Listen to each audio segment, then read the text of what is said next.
E o Schumacher, o que pra você?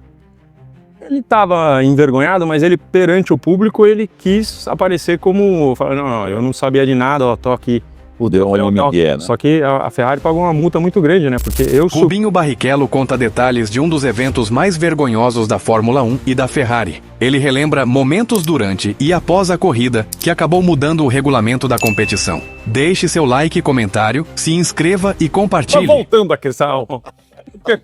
Toda a questão das 9 vitórias da Ferrari, tem o de 2002 na Áustria, que era para ser, tal, enfim, aquela coisa até depois no pódio, o Schumacher te dá o troféu e tal. Você falou dessa questão muito interessante, eu tinha pensado não só para você, mas para todo mundo. Se já houvesse rede social, o que você postaria naquele dia, que só para rapidinho, né? Era para você ter ganhado, tinha ordem por conta do contrato do Schumacher que você tinha que deixar passar, em finalzinho, dá para você contar o bastidor todo e depois qual seria, digamos, a sua postagem sobre esse assunto? Aliás, pode contar né? É uma pergunta super interessante, porque eu nunca pensei por esse lado o que eu teria feito, mas assim, não estava no contrato, né? Aquele dia... Isso não dava. Já tinha sido falado, porque o ano anterior àquele, aconteceu a mesma coisa pelo segundo lugar. E aí, quando eu cheguei no box, eu falei para eles isso. Eu falei, olha, se fosse para primeiro, aconteceria a mesma coisa, porque tá errado isso aí. E aí eles falaram, não, se fosse para primeiro, a gente nunca ia pedir. Então foi por isso que eu fiquei em 8 voltas de argumento, batendo boca, não era trocando ideia, batendo boca, 300 por hora. Batendo boca e falando assim, eu não vou fazer. Explique como é que é. Você estava em segundo? Não, estava em primeiro e o Schumacher em segundo. E aí? E aí, com 8 voltas para o final, ele estava uns 3 segundos de mim. Foi uma corrida que eu fiz pole, melhor volta. Uma prova que não dá para tirar de quem... Porque tem dia que ganha e tem dia que perde. É o que você tem que ensinar os filhos na parte do esporte. Você perde muito mais do que ganha e, portanto, você aprende dos dias que perde e comemore os dias que ganha. É a melhor lição que você tem. Mas agora, fazer você perder num dia que é para ganhar... Aí você tem que... E você obedeceu? Observar. Não, eu obedeci porque ficou naquela coisa assim, e era mais argumento. Eu não conto tudo isso porque eu tenho essa carta da conversa, entendeu? Isso aí tem que sair ou num documentário ou num livro qualquer hora, porque senão você abre tudo. Mas a questão é que a gente pode olhar aquilo como uma fraqueza, falar assim, eu não deixaria, que é o mais comum daquele cidadão do Instagram que posta e tem 0 publicações. Esse aí é o perfil básico. Sobre automobilismo, levanta o dedo. Não, tudo bem, mas voltando. E aí, assim, acabou a corrida, você fica olhando e você fala assim, cara, eu fiz a coisa certa, que você olha para o público estava passado, né, vaiando. Bom, vai da história. As equipes inteiras vaiando, assim, e o Schumacher se sentiu mal nesse momento. E aí, acabou o pódio antes de ir para a conferência ali de imprensa. De imprensa, eu ia falar estampa. Eu, cara, pedi para ir no banheiro e tal, e passei muito mal, porque as pessoas imaginam que eu fique incomodado com o que eles iriam pensar. Mas eu estava incomodado, eu precisava de um telefone para ligar para meu pai. Era esse cara, ele, minha mãe, as pessoas que trabalham por mim, que deram tudo por mim. Ali eles tinham que saber para quem que você deve respeito, entendeu? Porque se eu tivesse um telefone, eu tinha ligado para meu pai e falei, pai, o que você acha? Mas naquele momento era eu, Deus, e eu tinha um momento para cuidar daquilo.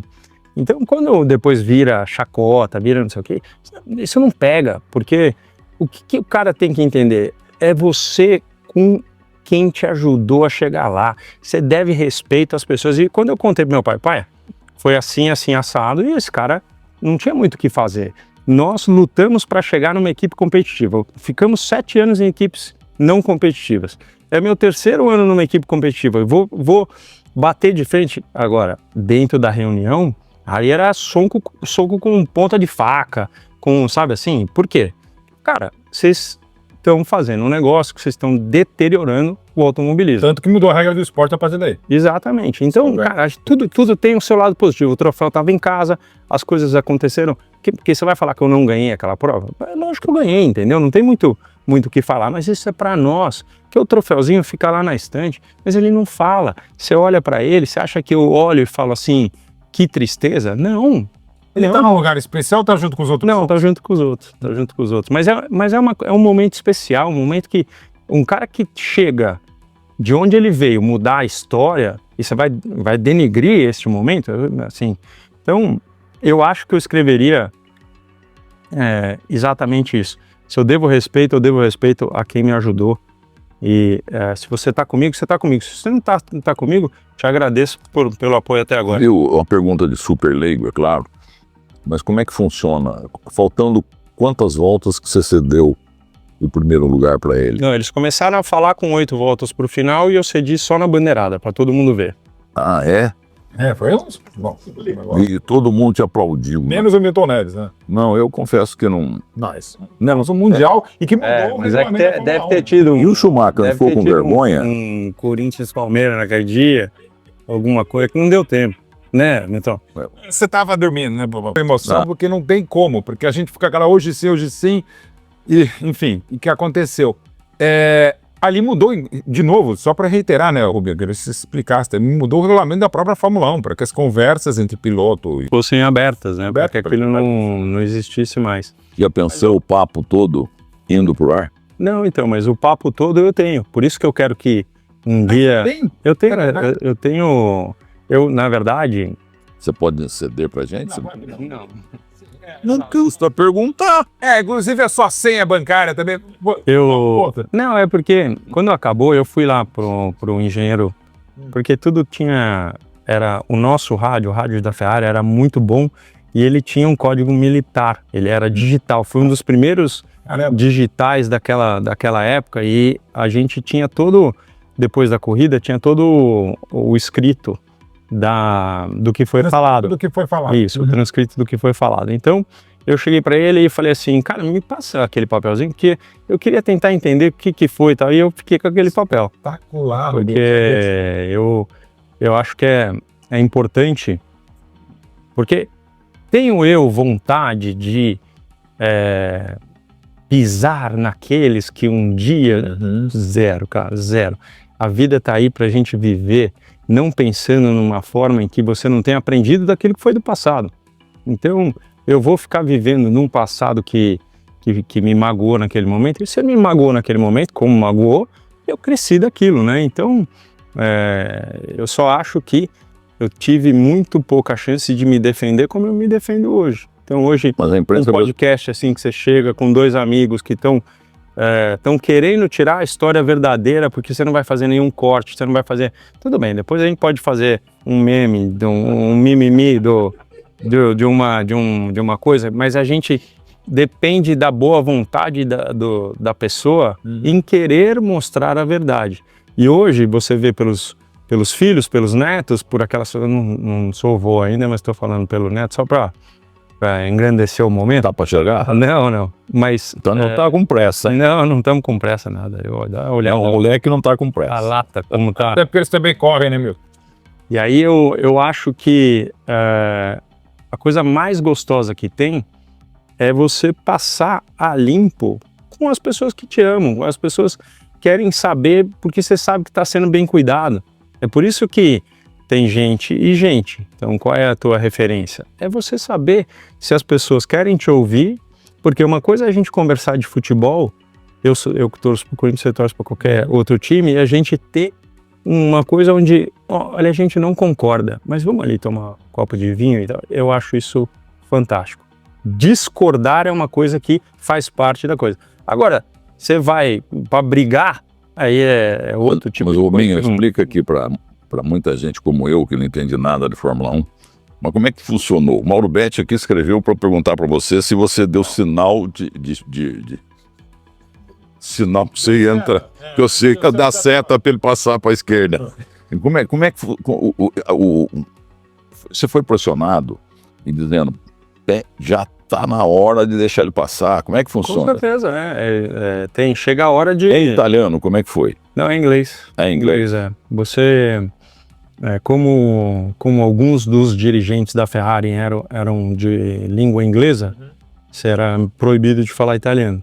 Até porque o Schumacher não falava tanto italiano, então eu quando estava testando e só tinha os engenheiros italianos, eu falava. Inclusive tem coisa que eu não sei falar em português até hoje, porque Você pode sair eu aprendi isso, né? Eu aprendi lá. Eu aprendi fazendo... Você fala quantos idiomas? Mas Eu falo 5, né?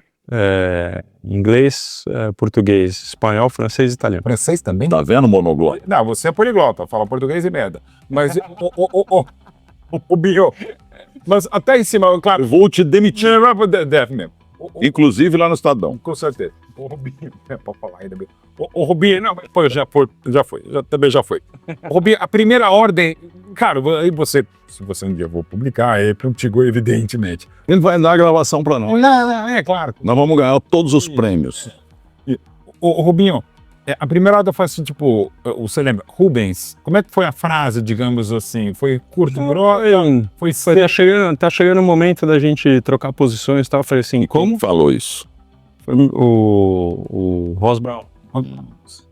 E aí eu falei, como? Mas a gente falou o ano passado que se fosse para primeiro, não falamos nem disso no começo da prova e tal. E você dirigindo lá 200 por hora. Tendo escutado essas abobrinhas. Um pouco mais. 300? Nossa, sério, como não sei? Era liberada a faixa da esquerda. Não. É tipo autobahn. E aí começou e eu comecei a falar, não, mas a gente combinou. E vai, e ficou nisso até uma hora que chegou... O Schumacher soube como que seria naquela hora. Você deu sinal de seta? Não, ele sabia exatamente quando eu falei assim, mas vocês têm certeza? Porque o piloto não tem comunicação com outro piloto. Então, eu falei para eles... O Ross Brown e você, né? Era, até Aí você falou, mais gente. Depois entra mais gente. Depois entra mais gente. E aí você chegou a imaginar que essa conversa aqui pudesse realmente acontecer em algum momento da corrida? Eu tava ali numa imaginação, porque como eu fui mais rápido no treino de sexta, mais rápido no treino de sábado, mais rápido na classificação, Você foi pole, né? fui e tava abrindo, entendeu? Eu sou os 14 poles. E aí eu tava ali e tal, esperando uma situação no briefing, porque todos se reúnem, né? A equipe se reúne pré-prova. Quantas paradas, pressão de pneu, você fala tudo. Eu achei que ali eles falariam. Não falaram, eu falei, bom, se eu estiver na frente, azar de quem tá atrás. Então eu achei que não falariam.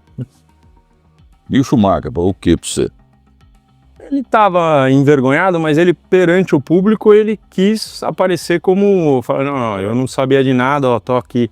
Deu um migué, né? Só que a Ferrari pagou uma multa muito grande, né? Porque eu subi no pódio com o hino alemão. Porque quem ganhou a prova, finalmente, foi ele. Aí ele me colocou em primeiro, eu com o troféu, subi e tocou o hino alemão. Então a Ferrari tomou multa até por isso. Então... Isso o senhor não sabia, o senhor que é mentido. Eu não sabia, não. Melhor entrevista que você já viu. Não, um pouco demais, né, Milton?